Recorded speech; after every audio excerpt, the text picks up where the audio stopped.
세제 자전거길은 남한강 자전거길이 끝나는 충주 탕금대에서 시작해 괴산 문경을 지나 낙동강 자전거길과 만나는 상주 상풍교에서 끝납니다. 세제 자전거길은 한강과 낙동강을 이어주는 길입니다. 2020년 11월 이틀 동안 이 길을 달렸습니다. 세제 자전거길의 길이는 100km입니다. 4대강 자전거길이 강변을 따라가지만 세제 자전거길은 중부 내륙의 산간지방을 지나갑니다. 이 길은 지난 2011년 11월에 개통됐습니다. 이 길이 개통되면서 인천 정서진에서 부산 울숙도까지 국토 종주 자전거길이 연결이 됐고 자전거길을 달려 국토를 종주할 수 있게 됐습니다.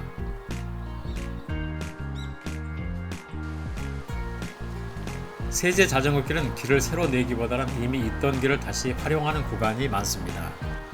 차량 통행인 적은 도로와 마을길, 농로도 자전거길로 활용했습니다. 세제 자전거길에는 국토종주 자전거길에서 가장 높은 고개인 이화령과 소조령이 있습니다. 세제 자전거길이라는 이름은 세제에서 따온 것입니다.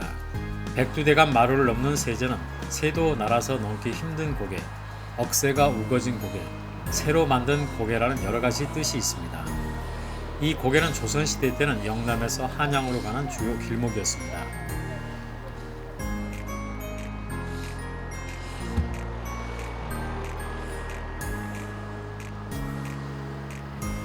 그러나 세제 자전거길은 이 세제를 넘지 않고 그 아래 이화령을 넘어갑니다.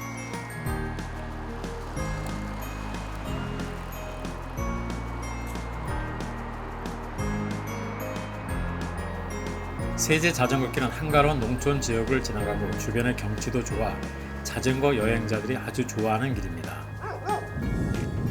이화령과 소조령을 넘는 구간은 힘이 들지만 산간지방을 벗어나면 평지와 강변을 따라 달리는 구간도 많습니다. 세제 자전거길은 하루나 이틀 일정으로 달릴 수 있습니다. 이 길만 따로 달리기도 하고 국토 종주를 하면서 이 구간을 지나가기도 합니다. 이틀 일정으로 달리면 숙박업소가 많은 수안보, 문경읍, 점촌 같은 곳이 하루 묵기에 좋습니다. 세제 자전거길을 충주에서 출발해 상주 상풍교로 가는 여정으로 소개합니다.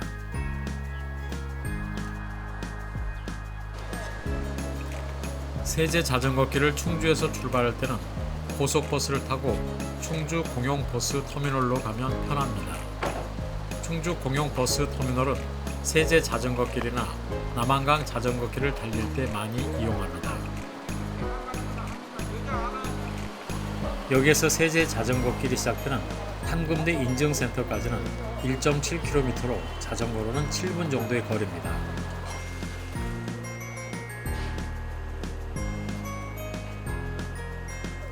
탕금대 인증센터는 남한강 자전거길과 세제 자전거길이 만나는 곳이기 때문에 항상 자전거 여행자들이 많습니다.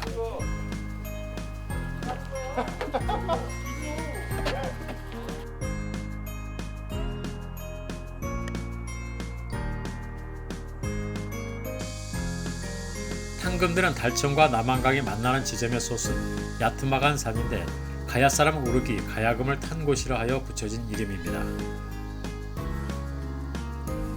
이곳은 남한강에 손꼽히는 절경입니다. 임진왜란 때는 신립장군이 적을 맞아 싸우다가 순국한 곳이기도 합니다.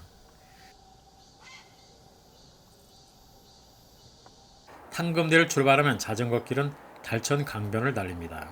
달천은 남한강의 지천입니다.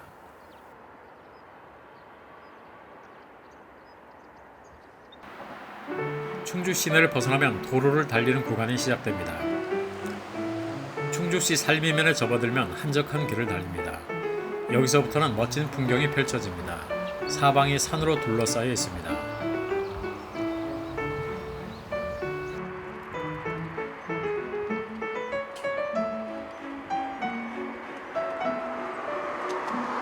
이곳은 충주시 살미면 향산리 달천 강변을 따라가는 길입니다.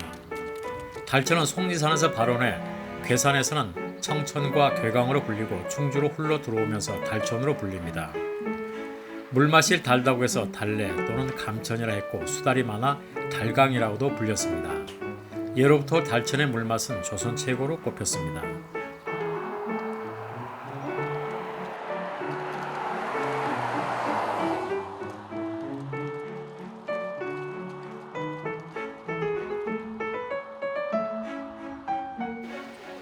수안보로 가는 길에 수주팔봉이 있습니다.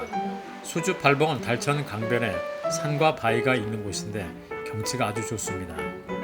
수주팔봉은 바로 앞에 있는 팔봉마을에서 보면 동쪽에 있는 산 정상에서 강 기슭까지 8개의 봉우리가 떠오른 것 같다고 해서 붙여진 이름입니다. 이 팔봉마을 앞에서는 강이 마을을 돌아서 갑니다.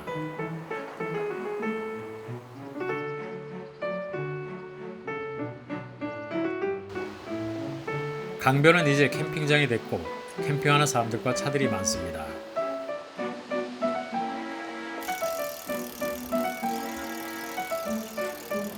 세제 자전거길을 달리는 자전거 동호인들이 수주팔봉에서 잠시 쉬었다가 수안보를 향해 출발합니다. 수주팔봉에서 도로를 따라 수안보로 갑니다. 수안보는 온천으로 유명한 곳입니다. 이곳은 세제 자전거길이 생기면서 자전거 여행자들이 지나가는 길목이 됐습니다.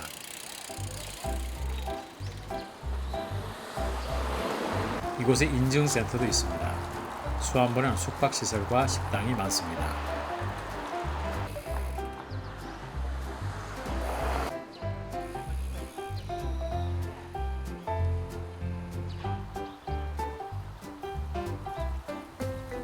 수안보를 지나면 높은 고개를 2개 넘어야 합니다. 바로 소조령과 이화령입니다. 먼저 소조령을 넘어갑니다. 소조령은 작은 조령이란 뜻입니다. 충주시 수안보면 화천리와 충북 괴산군 연풍면을 잇는 고개입니다. 높이가 374m로 이화령보다는 낮습니다. 소조령의 늦가을 풍경입니다. 자전거 여행자들이 소조령을 넘고 있습니다.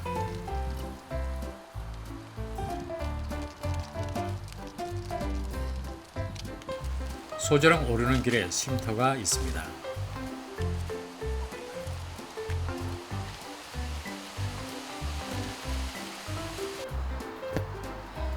소조령을 넘어 연풍을 향해 달립니다. 이화령 아래에 있는 연풍은 천주교 성지입니다. 연풍 행천 교차로는 세제 자전거길과 오천 자전거길이 만나는 곳입니다.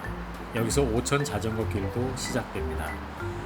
행천 교차로 인증센터는 행천 교차로에 있지 않고 마을 안쪽으로 조금 더 들어가야 합니다. 바로 연풍면 사무소 앞에 있습니다.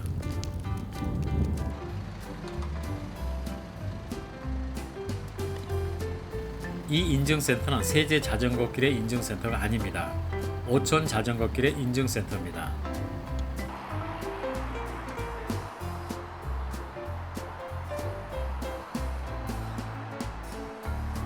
이화령은 경상북도 문경시 문경읍과 충청북도 괴산군 연풍면을 잇는 고개입니다. 높이가 548m입니다. 옛날에는 고개가 가파르고 험해 산짐승의 피해가 많았기 때문에 여러 사람이 어울려서 함께 넘어갔다고 해서 이유리째라고 불렀다고 합니다. 그 후에 고개 주위에 배나무가 많아서 이화령으로 불리게 됐습니다. 이화령은 정상까지 5km가량 굽이굽이 고갯길이 이어집니다. 경사가 그리 심하지 않고 중간에는 쉼터에서 쉬었다가 천천히 오르면 오르기가 아주 어렵지는 않습니다.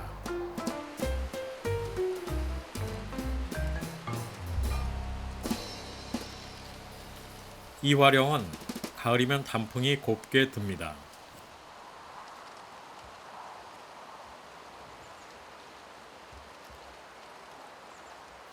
가을이 깊어가면 길가에 늘어선 메타세코이아가 붉게 물듭니다.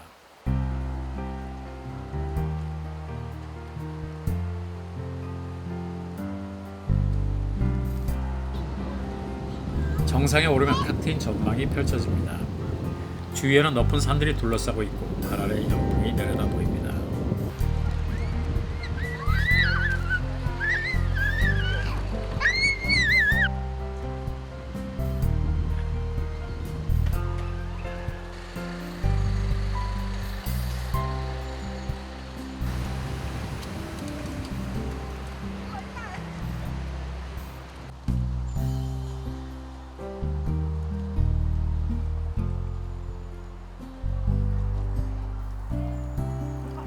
이화령 정상에서 문경읍으로 내려가는 길 양쪽에도 큰 나무들이 서 있고 숲이 울창합니다.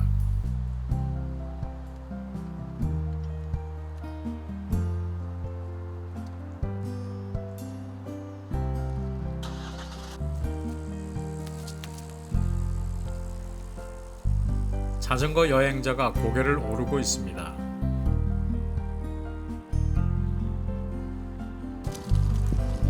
구불구불한 이화령 고갯길을 내려가서 문경읍으로 들어갑니다.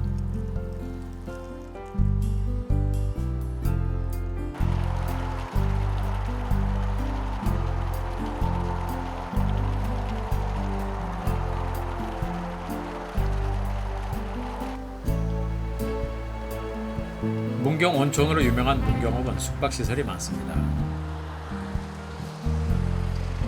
오천 자전거길을 갈 때도 이곳 문경 버스 터미널에서 내려서 이화령을 넘어 영통으로 가기도 합니다.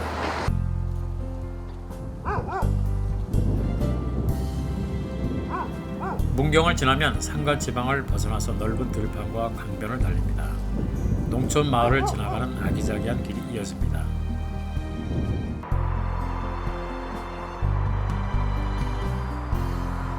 소야 솔밭과 소야 벚꽃길을 지나면 문경 세제에서 내려오는 조령천과 속리산에서 발원한 영광이 만나는 곳입니다. 이곳이 진남 교반입니다. 교반이란 다리 주변이라는 뜻입니다. 이곳에는 철교, 신교, 부교 이렇게 세 개의 다리가 지나갑니다. 이곳은 경치가 아름다워 지난 1933년 대구일보가 경북 8경 중 제1경으로 꼽은 곳입니다. 강가에 기암 괴석이 있고 깎아지른 절벽이 있습니다. 지금은 캠핑을 하는 사람들이 많습니다. 이곳 길가에는 문경선의 옛 역인 진남역이 있습니다. 아주 작은 역입니다. 문경선은 문경 탄광에 석탄을 실어 나르기 위해 만든 철도인데 석탄 산업이 사양길로 접어들면서 운행을 중단했습니다. 옛 철길에서 레일 바이크를 운영합니다. 진남 교반에서 모퉁이를 돌아가면 불정역입니다. 불정역은 문경선의 옛 역입니다. 지난 1955년 역 앞을 흐르는 영강의 도를 사용해서 만든 간이역으로 역사의 외관이 독특합니다. 이곳에 인증센터가 있습니다.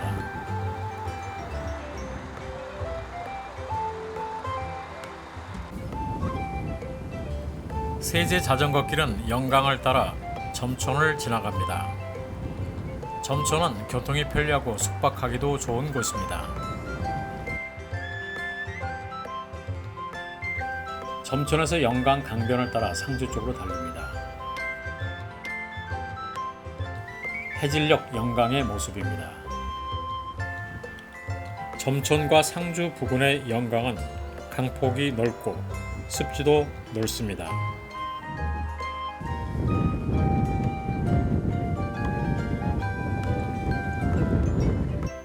영강은 상주시 사벌국면 퇴광리에서 낙동강 본류와 만납니다. 퇴광리에서 상주 상풍교까지는 4km가량 됩니다. 상풍교 앞에 상주 상풍교 인증센터가 있고 이곳이 세제 자전거길이 끝나는 곳입니다. 상풍교 인증센터에서 상주 종합버스 터미널까지는 18km가량 됩니다.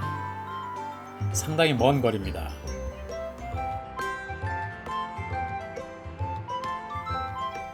상풍교 인증센터에는 가까운 숙박업소 연락처가 붙어 있습니다. 인증센터에서 차평과 숙박업소가 있는 가장 가까운 지역은 예천군 풍양입니다. 풍양으로 가려면 인증센터에서 상풍교를 건너면 됩니다. 상풍교 인증센터에서 풍양까지는 3.8km로 가깝습니다. 풍양은 상주보다는 작은 면 소재지인데 이곳에는 서울, 대구, 상주 같은 큰 도시로 가는 차편이 있어 세제 자전거길과 낙동강 자전거길을 여행할 때 오가기가 편리한 곳입니다. 세제 자전거길 종주를 마치고 다시 낙동강 자전거길을 달리려면 바로 강변에는 낙동강 자전거길을 따라 상주 경천대 쪽으로 가면 됩니다. 상풍교 건너 예천 쪽에도 낙동강 자전거길이 있습니다.